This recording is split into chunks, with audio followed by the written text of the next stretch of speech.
Welcome, Jason. I'm very happy to have you join the Leave Better podcast. Something I pulled off your website that I found to be just thought provoking. When you know what your values are and actively and passionately apply them in your life, you have found yourself, and that is likely to make a positive impact on the people both near and far. This is a life of value. Mic drop right there. This conversation is going to be so great because we are talking about wisdom. You've got a book out there called Wisdom, a very valuable virtue that cannot be bought, which is a mouthful to say. Mm. I bet it's incredible to read. It's on my list now. Welcome to the podcast. I can't wait to see where this conversation goes.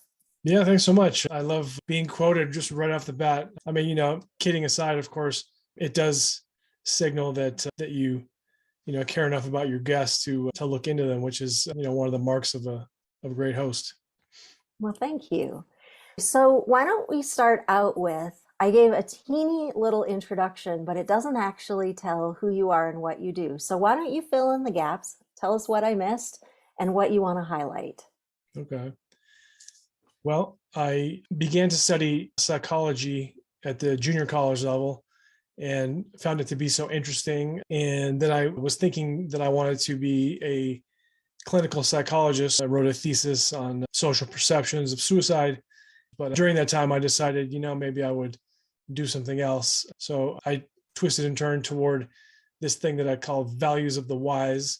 If there is such thing as a wise person, then what values are they interested in, and which virtues would they, seek to cultivate within themselves, and what kind of life would they lead? The quotations that they left behind, a little bit of biography, and just to kind of try to stitch it all together and say, hey, if Helen Keller and JFK and Martin Luther King Jr. and Gandhi are all talking about this same value, theoretically or arguably, well, then it must be a pretty good value because those people and other exemplars lived wonderful lives, achieved much. And so we should, kind of try to peer in on what they were thinking and how they educated themselves and what moved them. Yeah, that feels pretty profound, even in and of itself. So I'm going to ask you kind of a 1 to 2 sentence question. My kids tease me all the time because I'm like, in one sentence or less. When you think about the differentiator between wisdom, wise, and not wise, or and foolish, or wise and ordinary, give me a sentence that differentiates those two spaces. Okay, I like that constraint. It makes me self-discipline myself. A wise person is relatively hesitant to foreclose on some idea or ideology, and instead kind of holds that tentatively and is always willing to change and doesn't feel ashamed if they do need to change. Ah, that feels like it go on a plaque, maybe. Well spoken. I appreciated on your website you had that quote from Albert Einstein, wisdom is not a product of schooling, but a lifelong attempt to acquire it.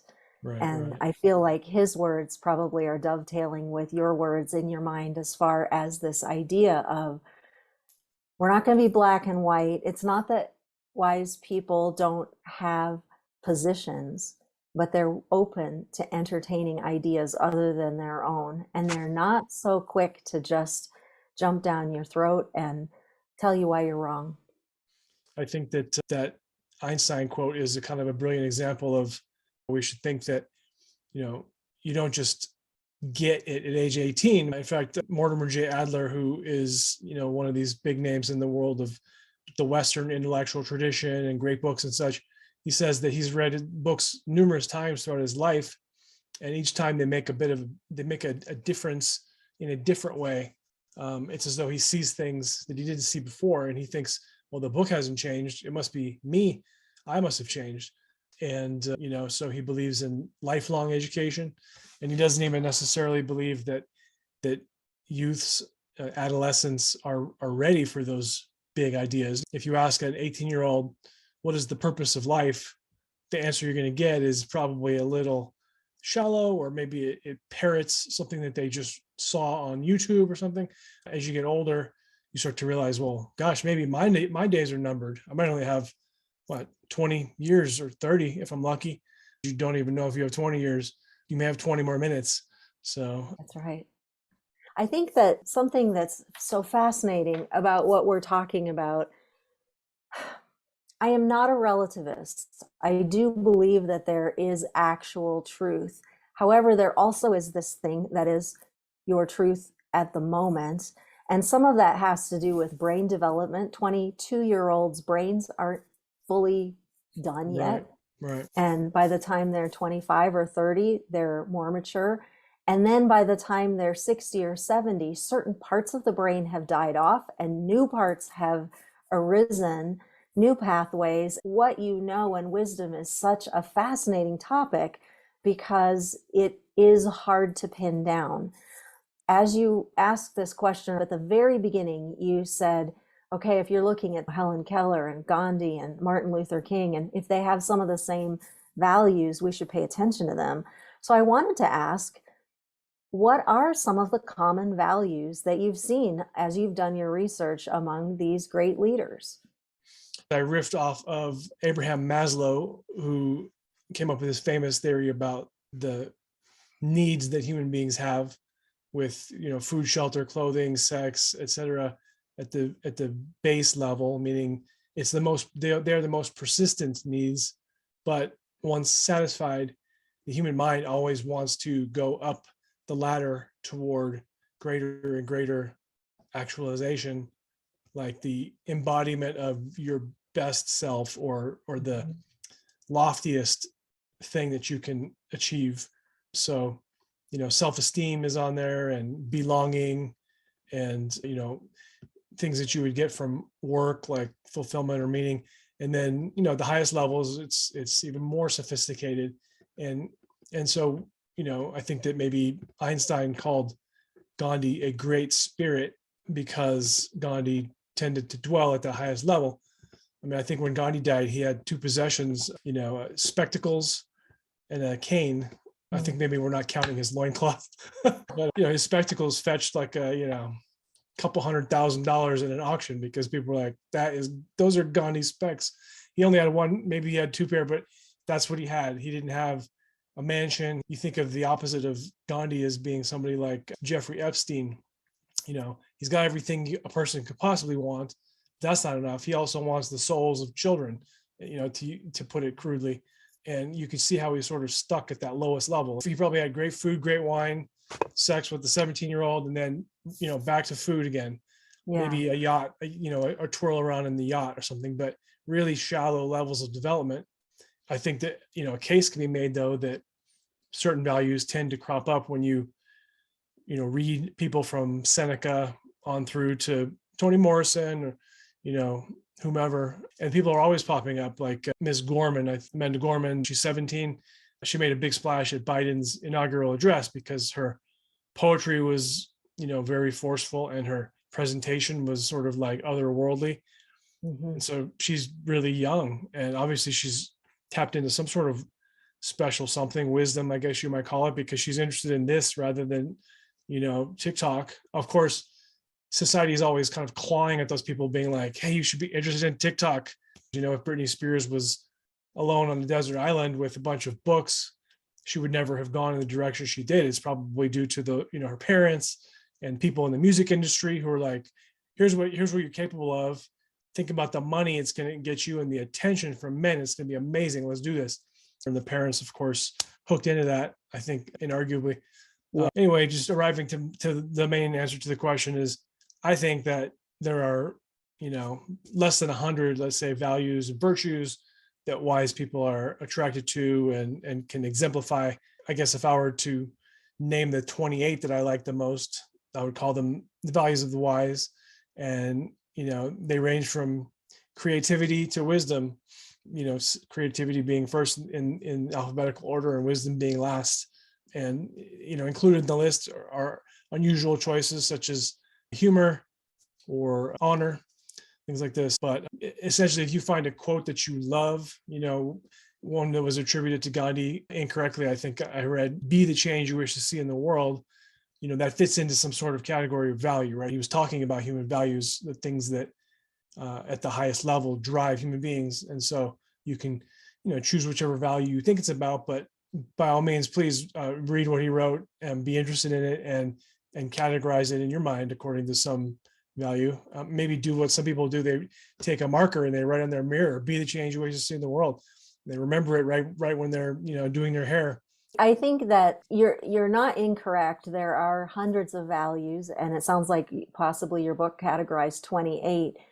It seems like most people have the ability to hold 5, maybe 6.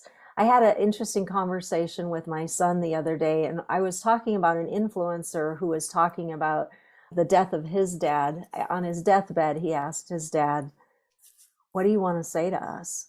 Or, kind of, what are your final words? And his dad had a series of short sentences: be kind, take care of your mother, do the work, things like that. So I was talking with my son about what would that set of values be if that was me. What have you heard me talk about? And it was a very interesting conversation, because everything he said, I had said many times, but things that I thought were values that I was speaking out loud, they are values. I do take action on them, but clearly I don't make them as verbal as the others, because he didn't pick up on them. And I said, man, I got to ramp up my game a little bit about what it is I talk about, because these other things are as important.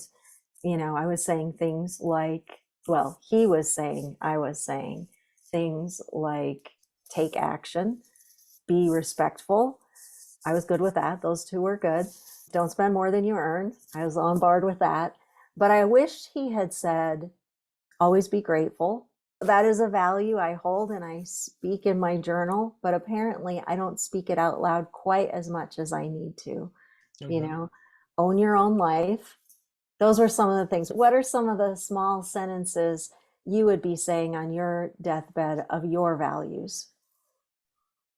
Yeah, that's a good question. And just as a little feedback, I think, a parent who speaks with their child about those kinds of things is obviously trying to transmit wisdom, and that is laudable. Also, to connect some, content to some sort of process or value is also useful. So if they come home on time, I appreciate your punctuality, or I like the way you treated that person. That was very respectful. Or the way you accepted losing that contest, that's magnanimous.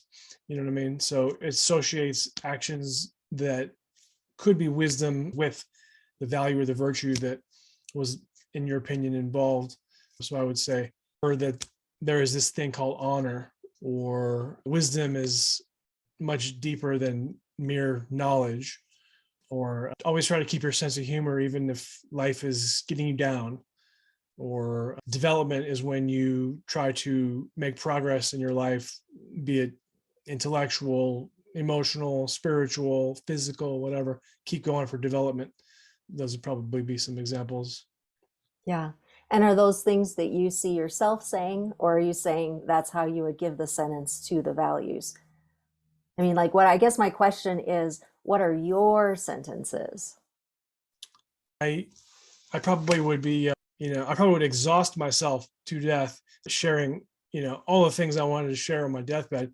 I'm sort of a perfectionist, so I would be the kind of person who would say, get my scribe.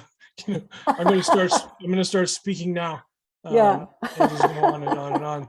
But I think that's one of the reasons why I find that books are worth the trouble, and I mean the writing of them, because that is a way to put down writing now while you're still alive. For the most part, if you say it in writing and you publish it, it's kind of you saying, "Here I stand. I can do no other," as Martin Luther said. What did you learn about yourself as you wrote that book, this latest one? I would say, wisdom is very nuanced, and it is composed of different parts, and it's contextual in nature. So you can make a statement that you think you believe, but if you go around to the other side of the mountain and look up, you're going to see something different, and you're going to say, okay, well, I know I said such and such, and I don't think that's wrong. It's just that I think it's a little more complex now, or maybe you'll say it's actually simpler than I thought. So you don't really want to, chronicle your wisdom with a hammer and a chisel and a piece of stone, because you won't be able to erase. You should probably do it in a word processor. I forgot your question. What did you learn about yourself as you wrote the Right, right, book? right. That was at a high level. How about at a more basic level? I I realized that I had to make a decision along the way. I decided up front I would share opinions, stories about things that I've done in the past that I thought reflected wisdom or that did not reflect wisdom, Hmm. foolishness maybe, about Hmm. myself. Hmm. And those provided little footholds, I think, for folks who were a little less abstract. And but I also had to ask myself, am I going to speak about the social, cultural, political, religious values issues going on around me? Because the book kind of gets frozen in time.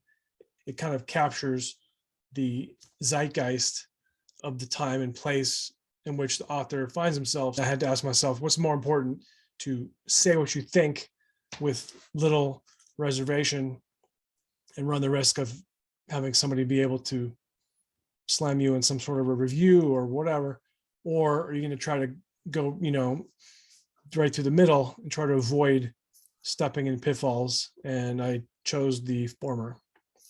I want to jump back to the statement you made just shortly before this, the context of these values. I took a test, I'm going to go with 5 or 6 years ago, and I don't remember the name of it, but it basically categorized these 20 values that pretty much every normal human being has and holds, but it put them in the order of your own personal importance. And what it meant is that you believe both these things are true and valuable, but when push comes to shove, you're going to choose this value over that value. And like a simple example, I would say, would be relationship and truth. There are certain types of people who will basically allow the relationship to go away to camp on what is right. There are other types of people who also believe in truth, but who will elevate the value of relationship over what they think to be true. And society actually needs both kinds of people, because the one kind of person keeps society together and the other kind of person keeps society ordered. And so you have, the policeman who has to say you broke the law, and the judge who has to say you broke the law, and the priest who gets to come in and offer you solace while you're in jail and bringing comfort in this way or the other. Like, the one person can understand that, yes, this fundamental truth was broken, disturbed, etc., but I choose to remain connected to you as a human being because of your humanity. And the other says, I get that you're a human and you don't deserve to be, strung up, but I'm not going to let this pass. Right. And the type of person might be the nun who was featured in the movie Dead Man Walking. She was played by Susan Sarandon. Mm. And I don't know if you remember the movie, but Sean I Penn, didn't see I it. believe, was sentenced to die.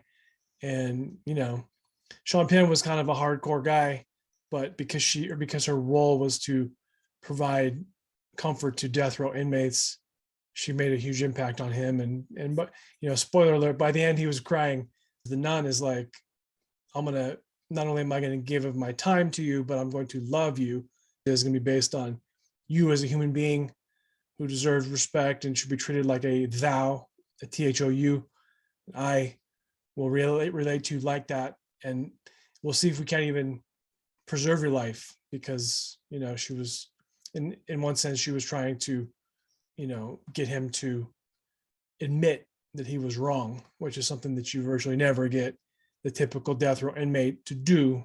But she was trying to get Sean Penn's character to accept that what he did was wrong, not because it entails some sort of salvation in an afterlife, but because it's the right thing to do, and it kind of draws his life to a completion in a way that wouldn't be done if he was going to the electric chair saying, I didn't do this and the system's corrupt, and the prosecutor, and the family doesn't know anything, and I didn't do that to that person. It's like when you can really accept what you did was wrong, and think of it and from that complex perspective, like, why did you do that? What was going on in your world that you would do that to another person? That's really rich stuff. And it reminds me of the idea of restorative justice, which, as you probably know, is a thing and is far superior to incarceration. So, Yeah, go ahead and talk about it a little bit. I am aware of it, but I don't believe I could speak to it very eloquently. So speak a little bit about restorative justice. I'm not sure if I can speak to it terribly eloquently, but you know, criminal justice is based on a theory, and the theory is kind of muddled in the criminal justice system in America, but it has a lot to do with separating the dangerous person from the rest of society, and that's a good thing. However, it also has to do with a kind of a pernicious type of social control, and it serves a way of punishing the offender by subjecting them to what I think could be described as nothing less than, inhumane treatment, be it the size of the cell, the fact that they don't really do a very good job with education or any type of real self growth, but rather it's kind of just like biding your time. It's Yeah. pretty well known that folks you know fleece each other and engage in various kinds of crimes in jail, up to and including sexual assault as a punishment for not participating, et cetera, et cetera, et cetera. So Yeah. if that's what the criminal justice system is based on, to say to somebody, I sentence you to live in this for the rest of your natural life, which might in some cases be 70 years. And there's a asterisk here, and that is that you may not have done the crime, because as you know from the Innocence Project, a lot of people didn't even commit the crime. Yeah. Anyway, so restorative justice is a way of saying, instead of doing what's called what I've been describing as retributive justice, as in retribution for a crime, we're going to request and require that you try to restore what you have done by committing the crime. So, for example, they might get the victim and the perpetrator in the same room at the same time with some sort of qualified mediator, counselor Sure. type of person to be able to protect the victim. And once that inmate has reached a level of development in the recognition of their crime, that they're able to talk to the victim and accept responsibility for it, and to some degree apologize for it. I mean, I've seen examples, I forget if it was a movie or movies or Netflix or whatever, but I mean, the inmate is crying, the victim's crying, my wife's crying, I'm crying, and it just leaves you with a completely different sense than if you were to just imagine somebody sitting in a 6-foot by 10-foot cell, smoking cigarettes and doing push-ups for the rest of their life. There's two very different paths toward trying to make something positive come of the situation. Yeah. Well, the one you're describing is preventing more harm to society, obviously not to the individual. The other is bringing something positive out of the harm that was done. And Yeah. those are very different end goals. I was thinking when you were talking about the nun that the reason that conversation, and if that person was guilty, for them to express that they were guilty or confess that they were guilty, is that it brings congruence, inner and outer congruence, which I believe is a value. When people don't feel like their insides match their outsides, there's all sorts of stress and anxiety and depression. All sorts of mental health issues come from when you're living one thing on the inside and you're saying something else or living something else on the outside. Right. And self-sabotage. Mm-hmm. Yep. That's something I talk about all the time. How would you see or say people self-sabotage themselves with their value systems? Well, I think there are probably levels, and of course you would be the better person to speak to this, but because of your expertise, that is, there's the sort of clinical counseling level where you would investigate and explore in concert with the client, why did you do what you did? Let's think about the deepest levels of that. It was obviously kind of a negative outcome. it's not what you say you want for yourself, didn't provide good results. So why did you do that? That's one level of examination of self-sabotage. But there's a kind of a lighter and more arguable sense, I think, that I can speak to as well. And that is, if all you do is absorb the culture's mores and values, you may only achieve, kind of a minimal level of moral development. And along with that, psychological, spiritual, emotional development. And that would be sad because that's not achieving a person's highest potential. So it's not self-sabotage in the sense that you drank again, which is obviously, suitable for that clinical space to examine. But if all you do is say, I go to church on Sundays, I try to listen to the homily, it really is boring, but I do it anyway. And maybe later that week, I might think about it. I don't know. Maybe I'll think about it when I'm gambling, because it's kind of boring when you're at the gambling table and you have extra time on your hands. Or maybe if my wife and I are fighting, I'll throw the homily at her as a way to try to score a point. That person is just basically picking up on what they heard. And that's only like one level above a parrot, which can also repeat things that have been said to it repeatedly. So I think to be able to think for yourself would be the virtue that would overcome that type of self-sabotage. Yeah, there's no integration of the information.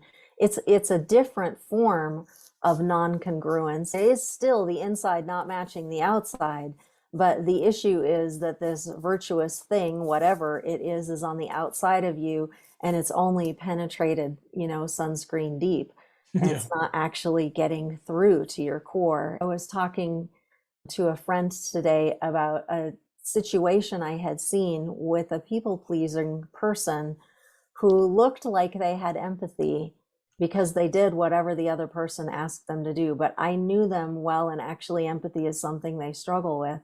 And it was sunscreen deep empathy. Right. It wasn't to the core, to the heart, to the marrow. So, if someone would like to grow in their assimilation of values, what, in your opinion, is a way to up your values game beyond reading? Because unfortunately, I have found so many people today do not read. I have a little inventory that a person can take for free and with no advertisements, where it helps them to understand their values better. And the Uh-huh. way that I do that is by throwing 175 or whatever quotations at them. And I say, rate this quote on a Nice. scale of 1 to 10. Yeah. And the computer is able to assess, do they tend to like a certain value more than, so the computer can tell you, you really seem to like the creativity, ingenuity, and vision quotations.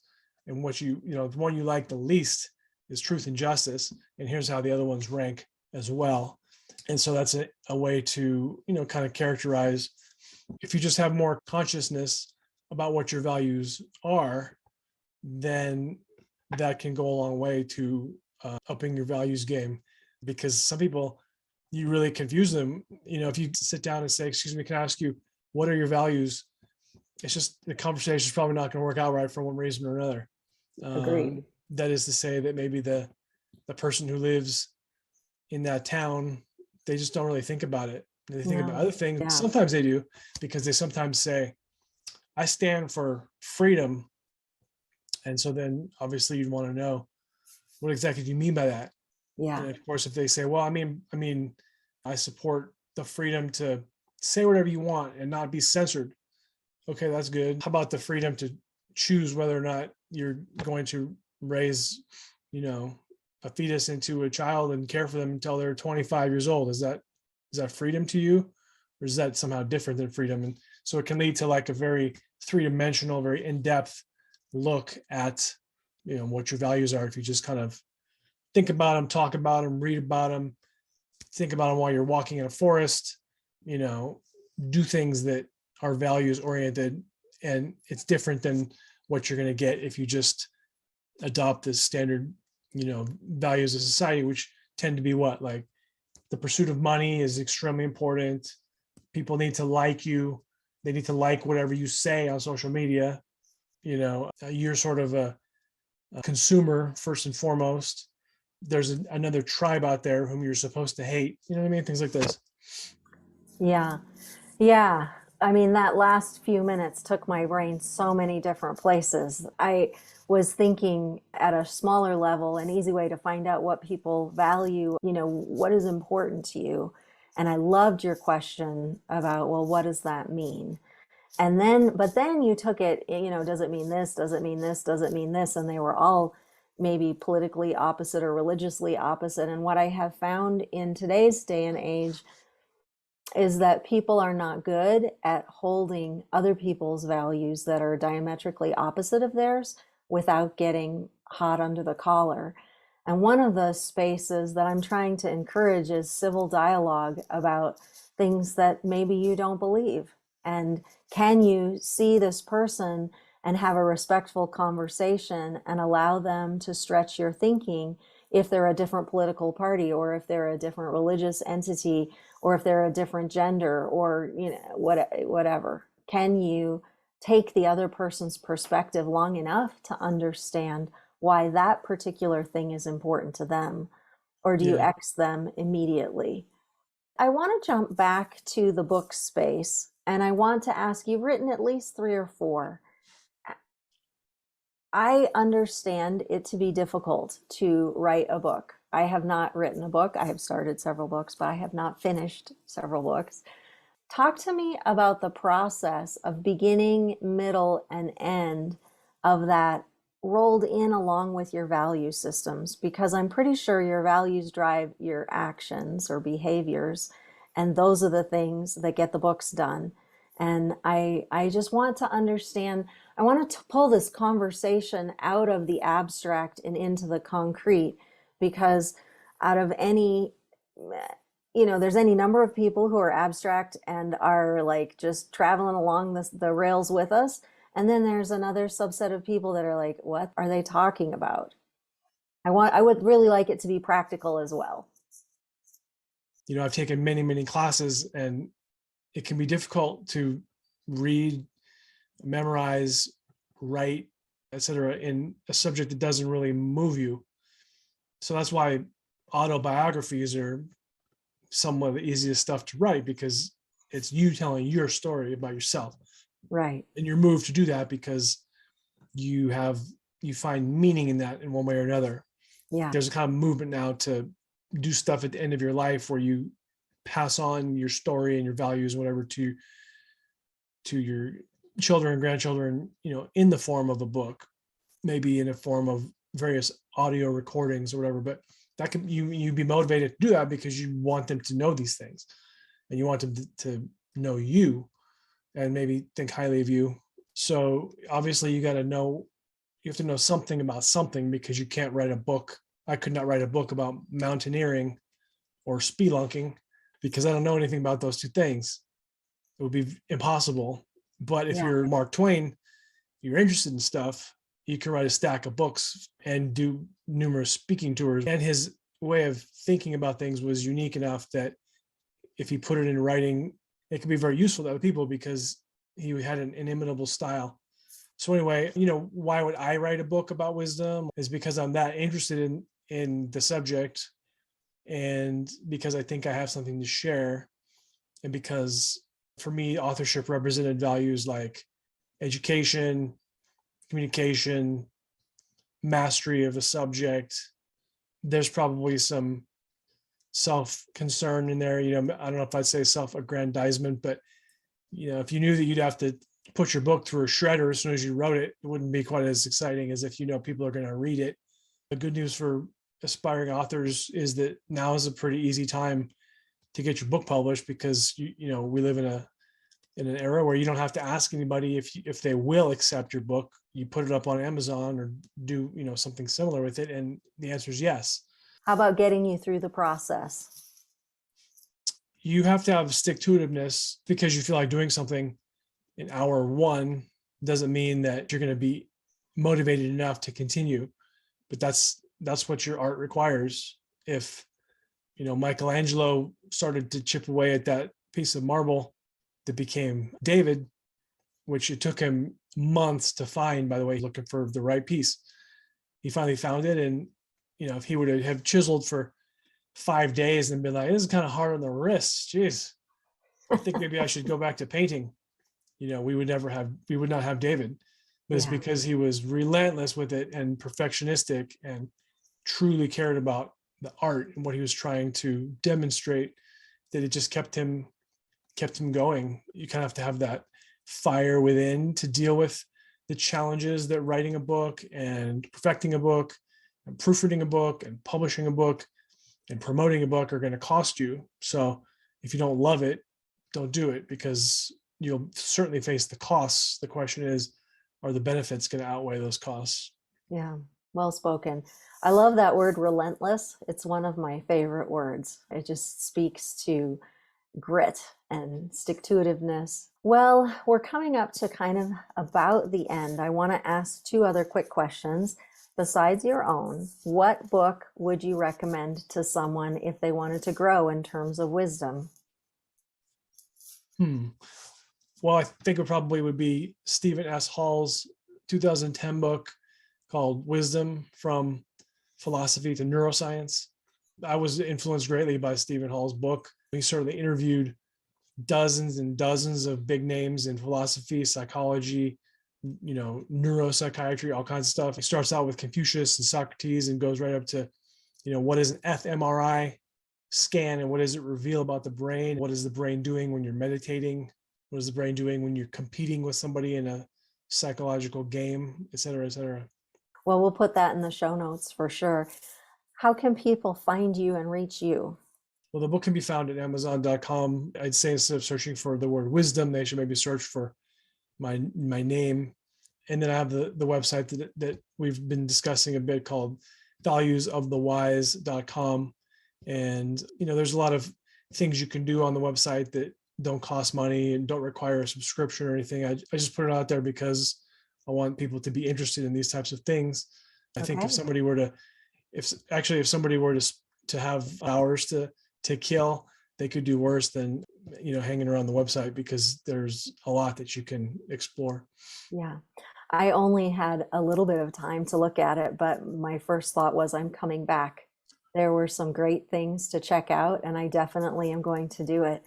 Before we started recording, I had mentioned charities that I regularly gift, and you had chosen the Sheldrick Wild Animal Trust. You will be receiving an adoption of a tiny orphan elephant. You'll get once a month for a year an update on that orphan. I know of the charity. I also search on charitynavigator.com and try to go for those 4-star charities.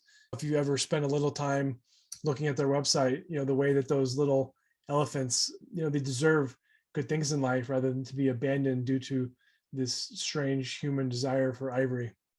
Yeah. The height of non-wisdom, the height of foolishness. We're destroying our global treasures for something that's just folly. Exactly. So, oh my goodness, Jason, thank you so much for your time and your wisdom. And let's do this again sometime. Yeah, it's been a pleasure.